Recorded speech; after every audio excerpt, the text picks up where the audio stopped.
This episode is sponsored by BMI, whose music moves our world.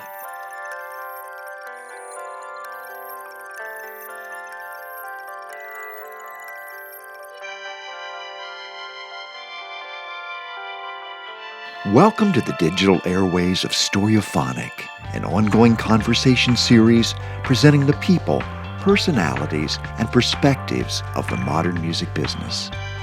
I'm Dan Kimpel. With our fourth season, we continue to introduce you to those in the spotlight and behind the scenes, and all of our Storyophonic subjects are right here with us in person. It is our objective to entertain and inform you as we reveal tips and tales from deep inside the music industry. The sonic world of Doreen Ringer-Ross, the Vice President of Film, Television, and Visual Media at BMI, is ever expanding. While she works with the highest echelon of composers, legends like John Williams, Thomas Newman, and Danny Elfman, at the same time, she oversees a full slate of BMI initiatives and workshops, nurturing the next generation of compositional creators. Film and TV composers have to be these hybrids in order to do the job. The personal qualities that these people have to possess include a tremendous ability to empathize and understand dramatic intent. They have to be articulate, they have to be funny, they have to be smart, they have to be literate. They have to be able to surf really difficult politics in a really complex environment. They have to inspire an orchestra. When you start to actually break down all of the people that have some of those but not all of those, the nuggets that stay in the strainer are these incredible people. She most assuredly knows the score. Meet Doreen Ringer-Ross on Storyophonic.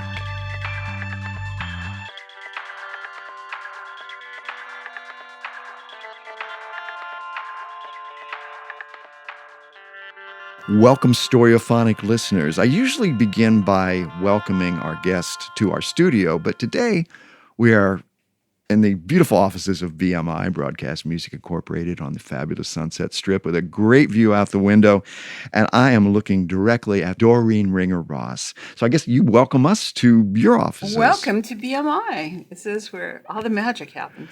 I love being here. Doreen, this is your first time on our show, but maybe your ears have been burning because you have been referenced a number of times on our shows by our guests, always in a very positive light. Oh, well, that's good. And most recently, we had Miriam Cutler with us, and she spoke very much about your involvement in the Alliance for Women Film Composers. Yeah. This is a great time. We're so happy to see this diversity coming up there, and you're part of that. Miriam and I actually had done, this was a few years ago, we had done this panel in Spain at a film music festival that was happening there. It was her and I and Rachel Portman. And, you know, Rachel is one of those people that always would get stuck with the flag in her hand to crusade on behalf of women composers. And she never really took that role. She always just saw herself as a composer. So she was kind of squirming at the idea that we were cast in this panel about women in film music. And I said, listen, we're not going to be bashing anybody about this. We're just going to go out there and talk about film music, and you happen to be women. And I think that it's really important to be a positive role model because there's very few. So let's go do it that way. And it was really successful. And I came back to LA and I thought, you know what? I'm going to just gather together all the women composers that I have been working with for all these years, or even the ones that I haven't that I know are out there doing good work. And let's pull them all together and have a lunch. And let's see what happens if they all actually see how much the community has grown over the years. Because I had done one of these lunches years before, and there were maybe 5 working women composers in the business at that time, and 2 of them used to be men. So where do you even get odds like that? You know, it's crazy. So this day, I had so many women here that we had to rent smaller chairs to fit them around the conference table. And maybe there were 40 of them. I'm not saying there were a herd of, hundreds. But they were all kind of staring at each other going, oh, there's more of us than we'd think. And it was actually the birth of the Alliance came from that gathering where they all sort of wanted to formalize this and move forward with it. But also from my vantage point, I was looking around the table going, where did they all come from? All these new ones. And to myself, I was looking around going, Sundance Lab, Sundance Lab, Sundance Lab. And I realized, at Sundance, we've been doing this film composer and sound design lab in this incarnation for 20-something years. Maybe it was more like 17 years at that point. But we'd always had this agenda of inclusion invested in that program. Even though there were only, a handful of composers picked to be fellows, in the selection process, we were always mindful of, do we have any really qualified women to include? Do we have any minorities that we can include? And we made a point of giving them, an intense second look if necessary. Not to say we ever put anybody in that wasn't completely worthwhile, but we always went out of our way to try to be inclusive. Way before it became the buzz phrase for everybody, And so it was really heartening to me to look around that room and go, you know what?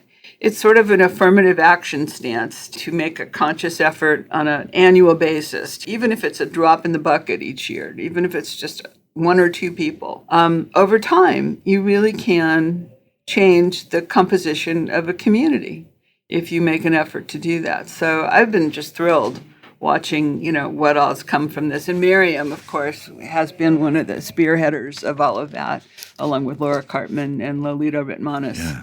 They really did a great job. How was that for one long run-on sentence? That was pretty good. That's pretty good, Doreen. It's pretty good. You didn't even breathe.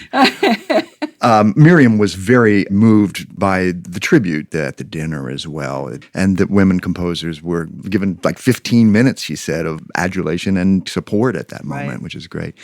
It's interesting we talk about inclusion. Both you and I have been in the business for a moment. Early on in my career, I remember when I first started writing about film music, I remember going to a BMI lunch with a composer named Kamara Kambone, Stanley Clarke, and Stephen James Taylor. I encountered all of them. I interviewed Kamara Kambone. I interviewed Stanley Clarke.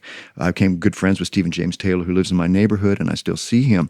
And I remember, that was something that BMI was like way into, like way early, before, like you say, before it became a buzzword or a catchword, and it just seemed like a natural thing. It wasn't a big deal. It was just like, well, let's get this together. Yeah.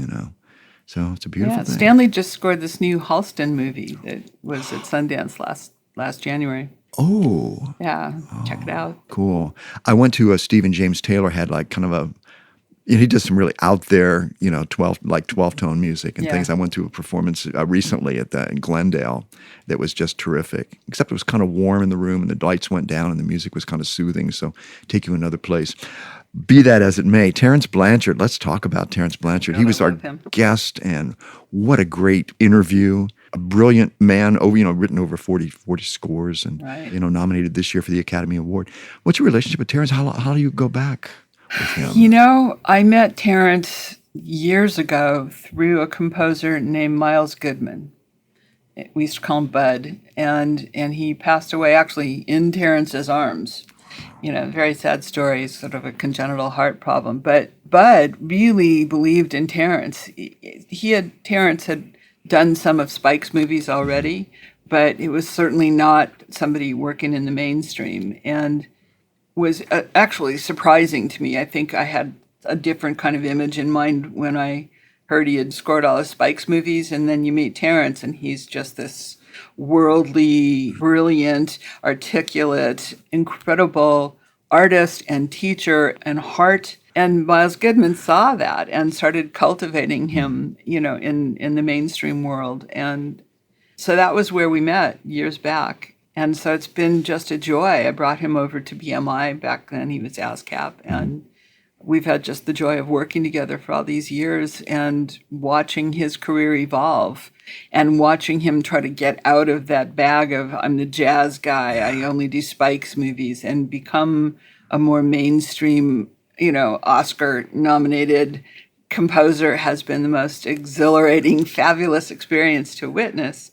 And then watching him diversify, he's done his second opera already. I was just in St. Louis to watch the premiere of fire shut up in my bones. He did it with Casey Lemons, who's a filmmaker that he works with. And it was astonishing. The guy that runs the opera company there was beside himself after the first night. And he was just saying, this is the future of the art form. And it's going to be premiering, I think, in New York or Washington. I'm not sure where it's going next. But he's doing opera, So I don't think there's any stopping him. He's out here now. He's going to be teaching at UCLA. Mm-hmm. Herb Alpert, who's always been my life hero, of course, started this music school and had the good sense to bring Terence in. And he'll still be doing his touring and his other projects, but he'll be teaching there. And he's the world's greatest teacher. He's the most nurturing soul. What a great bonus to Los Angeles to have him now living here for the next few years anyway. Let's talk about Herb Alpert for a second, because you came up on the storied days of A&M Records, Herb Alpert and Jerry Moss's legendary label. Yeah, they called it Camelot for a reason. Yeah, it was Camelot in that it was run by an artist. Yeah, and so A&M back in those days was all about artist development. And they never bought an act. They developed stars out of all of those stars that were on their label. And they believed in sticking by their artists they believed in, whether they were selling a lot of records or not, which is kind of an unheard of, impractical perspective to have, in the record business. But making money was not the only thing that they were about. So you can imagine, I started out as a college rep. First record I ever worked was Frampton Comes Alive.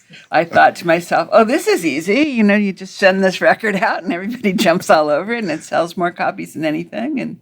But it really did set me up to expect that this was what the record business was. And of course, once I got out into the real record business, it was nothing like that. Yeah.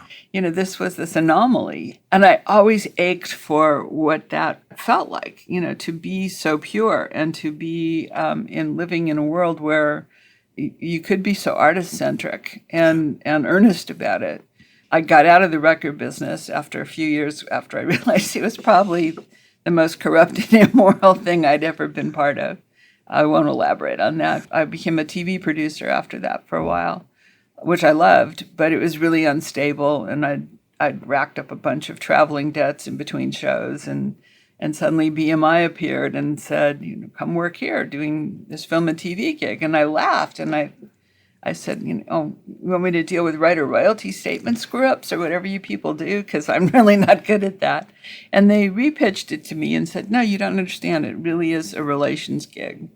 And really what I was hearing was stable job, benefits. And I thought, I can do anything for a year. I'll pay off these traveling debts, and then I'll go back out in production and find something fun to do.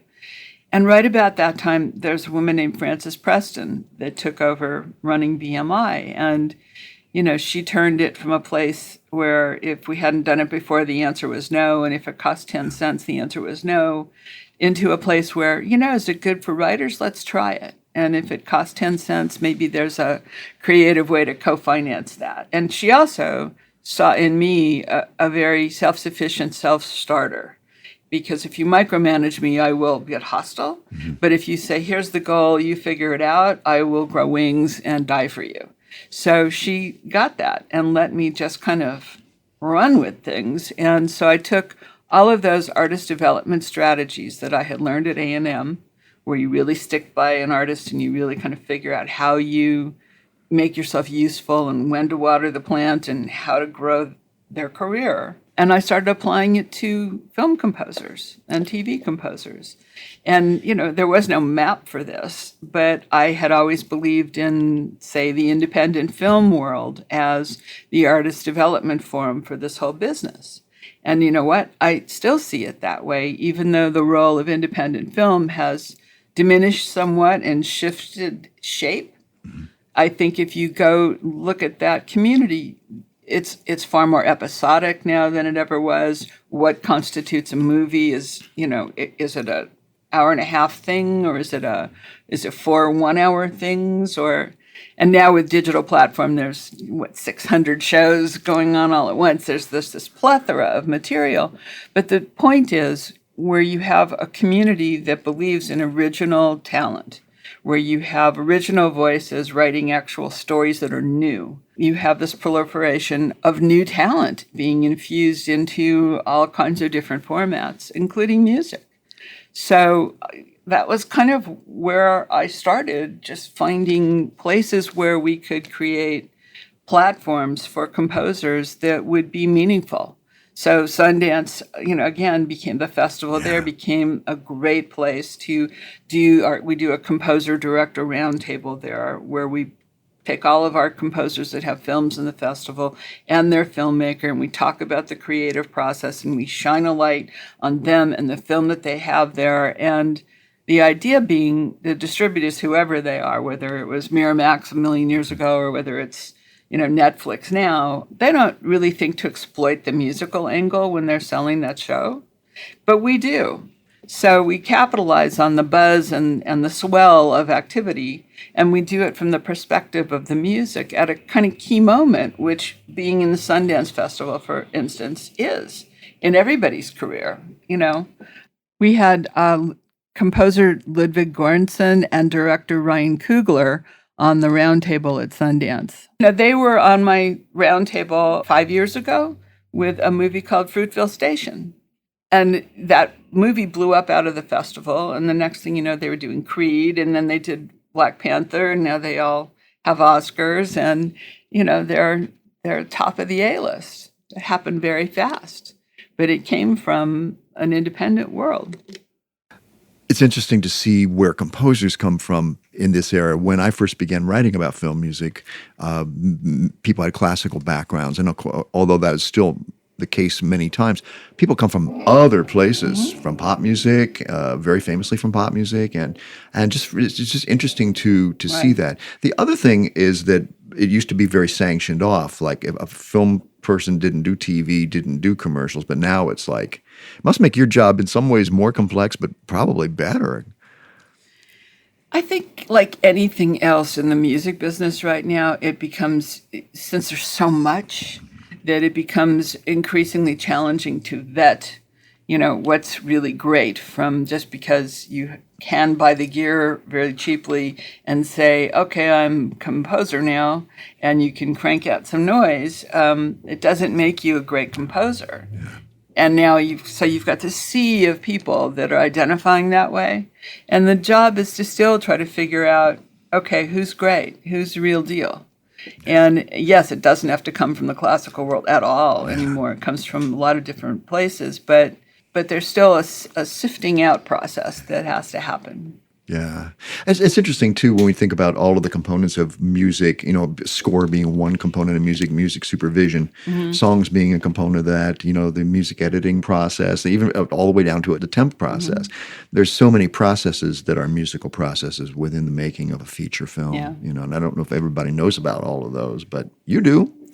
I think that there's more processes than you think, because even though somebody's a music supervisor doesn't mean they're doing the same job, from the guy next to them that's also called a music supervisor. So it just kind of depends. Some of it is clearance work, some of it's really creative. Some of it threads through all of that. I look at somebody like Sue Jacobs, who's an incredible music supervisor, mostly based in New York, and I think she just won the first Emmy for doing this last year. Wow. They finally qualified to be categorized like that. But it was for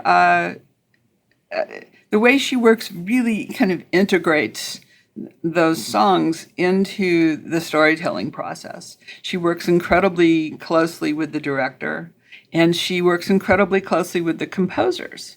She even manages some composers over time. So that process can be unnerving to some composers coming at it who have never worked like that with a music supervisor. On the other hand, her end result ends up with this incredibly textured, very appropriate, very integrated use of music, score, song, all of it. The music in a lot of her projects becomes another character. You really do feel that thread going through it. it's pretty remarkable. At what point do you see films? Do you see films and hear film music during the whole process? Sometimes I'm lucky to get invited to scoring sessions and I'll be able to just watch it from that angle. Or sometimes I'll hang out at somebody's studio and watch it from that angle. Or I'll go to a lot of festivals and see rough cuts or new finished films, as they're just starting to see the light of day.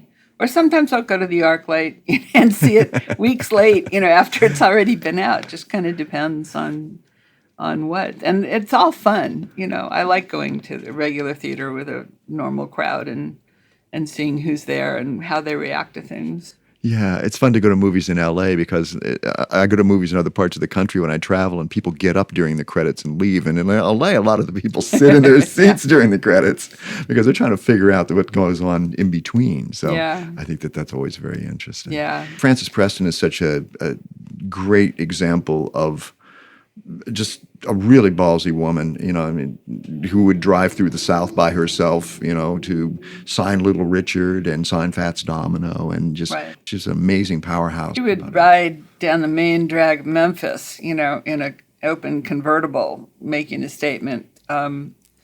Isaac Hayes, I think, was in the seat next to her. Yeah. And this was many years ago, and she was this Southern white woman, and she did it on purpose. Mm-hmm. Just to call attention to the fact that inclusion, BMI was formed based on inclusion. Mm-hmm. In what's the history? In the year 1939, mm-hmm. They were formed in reaction to the restrictions that ASCAP had. They decided to go out and sign what was then called hillbilly music, what was called race music. Yeah. And if you put that all together in the 50s and shake, you got rock and roll. And it kind of dragged everybody kicking and screaming into the new world. But the competitors had what they called taste standards back in those days. And all of that music wasn't jiving with what those taste standards were. So, things are way different now, so this is all ancient history, but we like to brag about that. I think it's interesting history. We were talking about it on the way over here in the car, and I'm well aware of that. And just the way that influences things, because it still influences things in a certain direction. Now, like we were talking about inclusion things. Mm-hmm. And there's some composers I wanted to ask you about you have relationships with. And as I look around your office, which is very interesting, I saw some boxes over on the corner. And I was lucky enough to get one of those boxes one time. For you. And it came to me, and it had fabulous wine in it from Alan Silvestri. It's really good wine. Al is one of those people that just is great at whatever it is he decides to do. Yeah. And so he became a vintner. He knew nothing about growing grapes or making wine, but it became a passion of his. And he has a vineyard in Carmel where they make several different kinds of wine.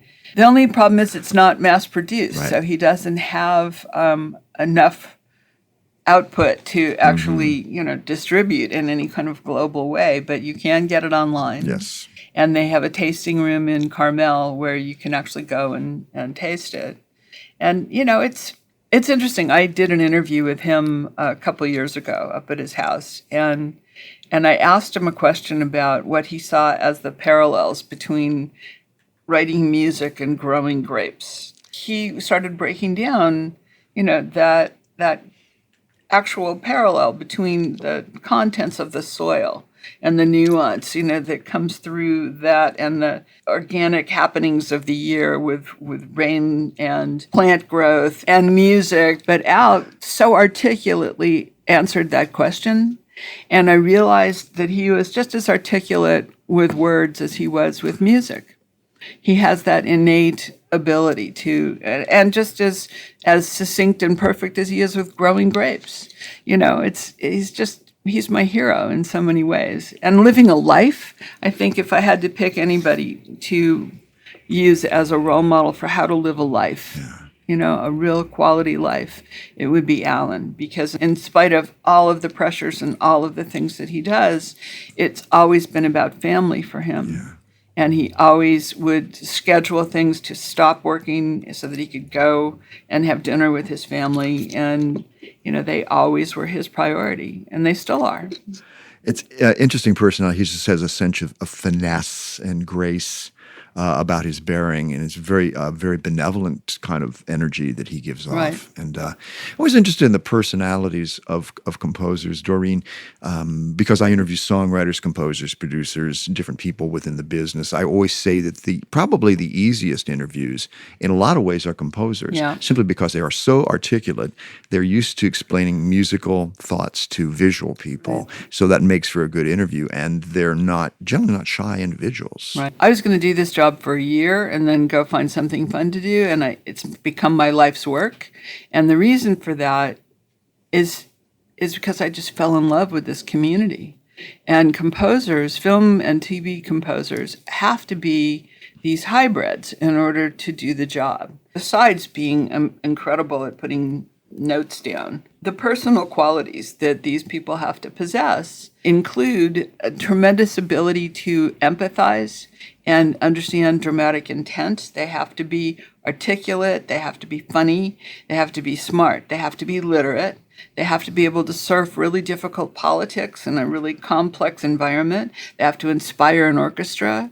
When you start to actually break down all of the people that have some of those but not all of those, the nuggets that stay in the strainer are these incredible people.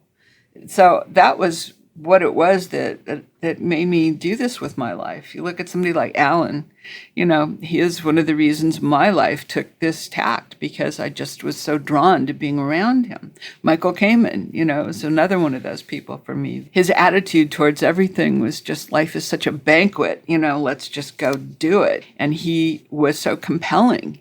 The energy that swirled around him and the people that were caught in that energy. When he died, we all just kind of stood there like a circle with the middle empty, going, oh my God, we have to stay together at least to hold that place for him, because it was so huge.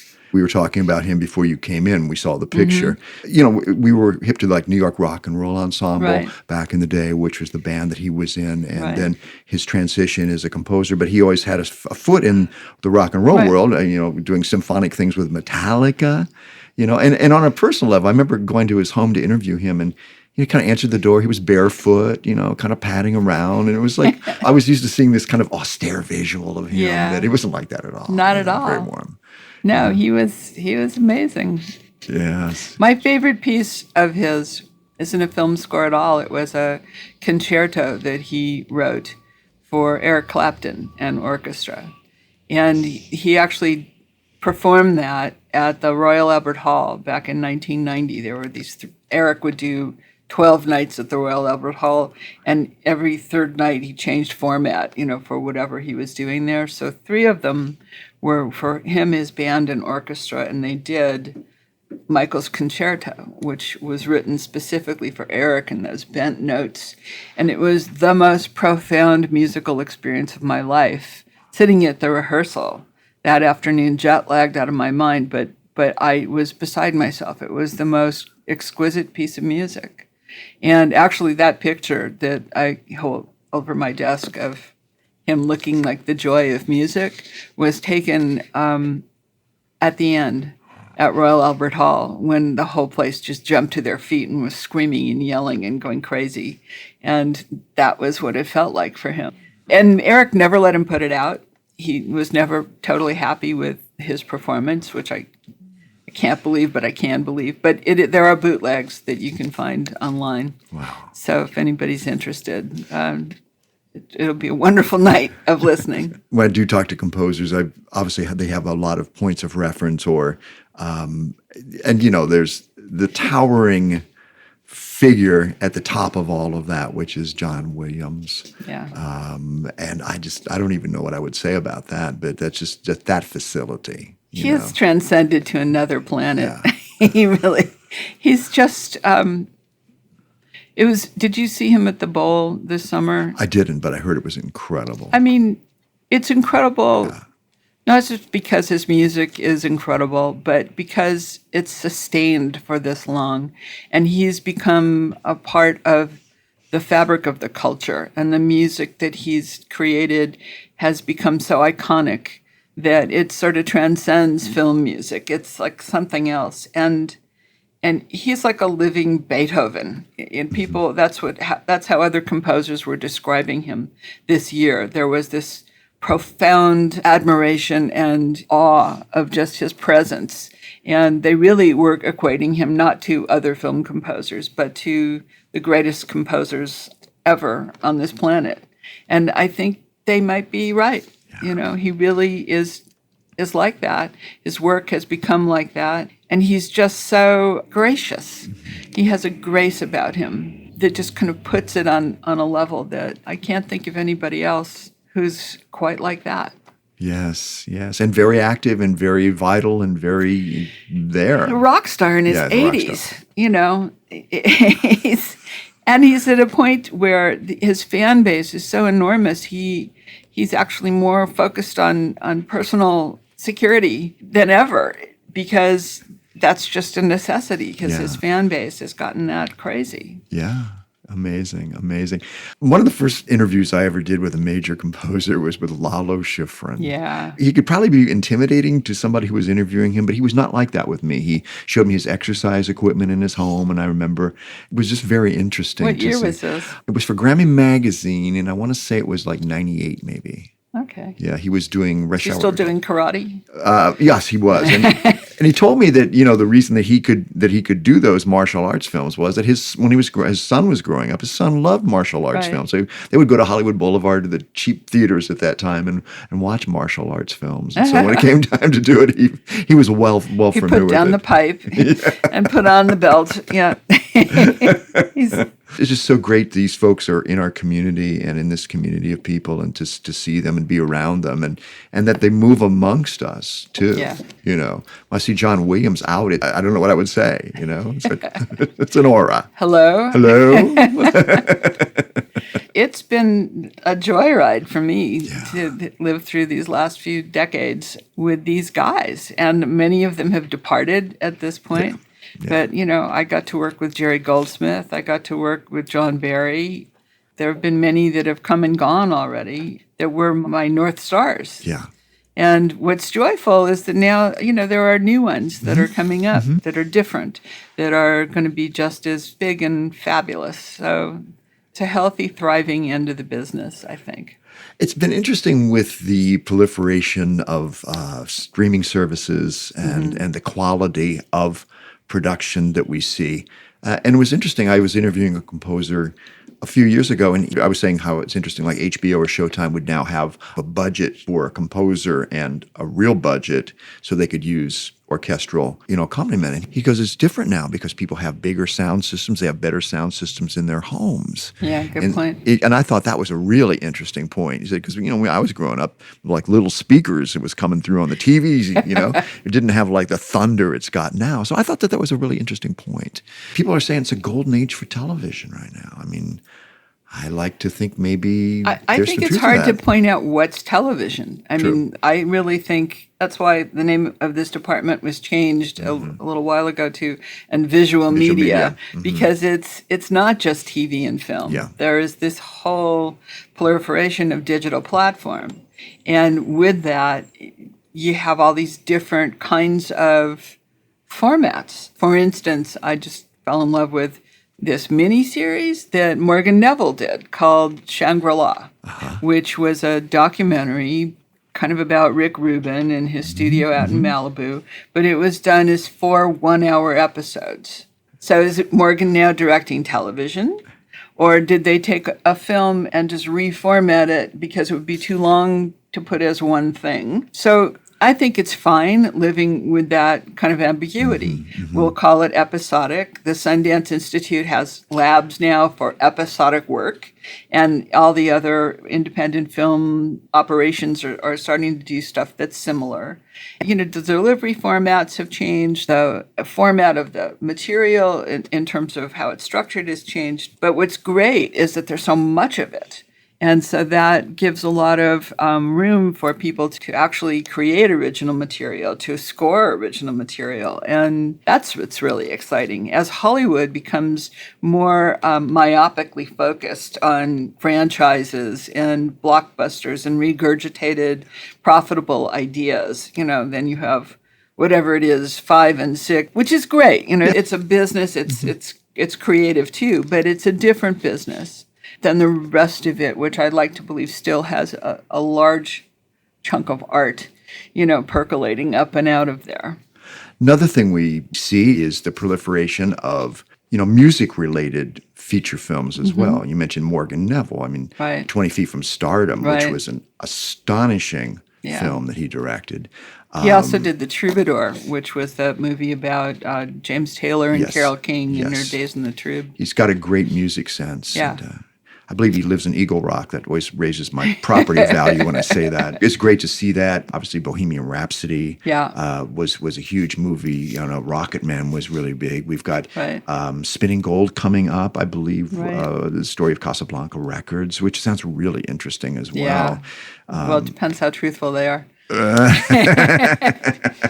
It's been really interesting to see all these music-related films as well. And there's a whole bunch of wonderful documentaries. I just saw the Linda Ronstadt documentary, which was like a big Valentine to her.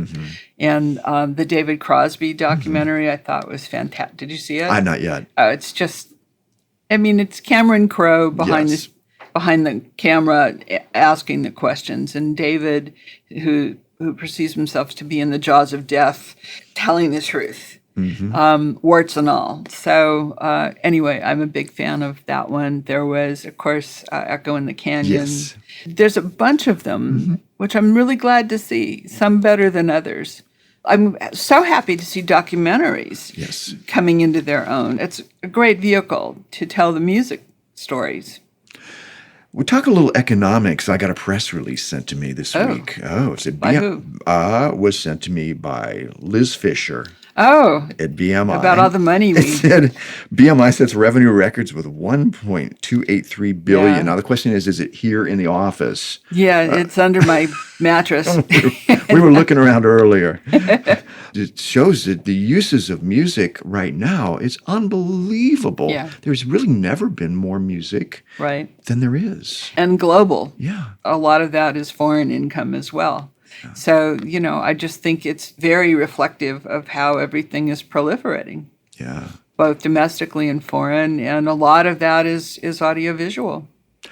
Yeah, I saw the percentages. It was amazing to see how much A lot of of that it's was. digital platform, Yeah, too. exactly. Which is exciting because that's a new area of growth. Yeah. So, it is exciting. What's coming next, Doreen Ringer Ross? I think artificial intelligence. Yeah. If you really want to know. As much as that's weird and a little disconcerting, I think that's coming on, and those machines are starting to get smarter and smarter. Yeah. So then you start to deal with the reality of how do you affiliate the machine? Are they going to get paid? What about real musicians? What about soul? Yeah. There's all sorts of philosophical, moral, and financial and legal questions. So, but I think if you had to pick something to look at for the future, I see that coming down the road. I love the way the genres come together musically.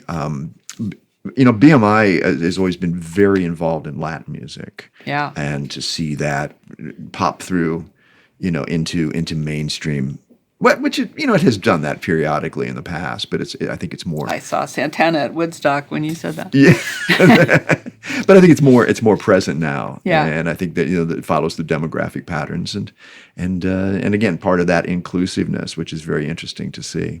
I just see the future as being a bright, wonderful thing, and I hope that the world does. It's in terms of music. Yeah. That. I don't want to go. Let's stay there. Let's not talk politics. Let's stay there. But musically, it's got so much potential. Are there any other programs that BMI is doing for up and coming people that we should pay attention to right now or call attention to? I know you mentioned the Sundance Labs. You're conducting workshops. Other things that we should reference? I think I touched on a lot of my favorites. I'm getting ready to go to Woodstock. We support their independent film festival for the last 20 years.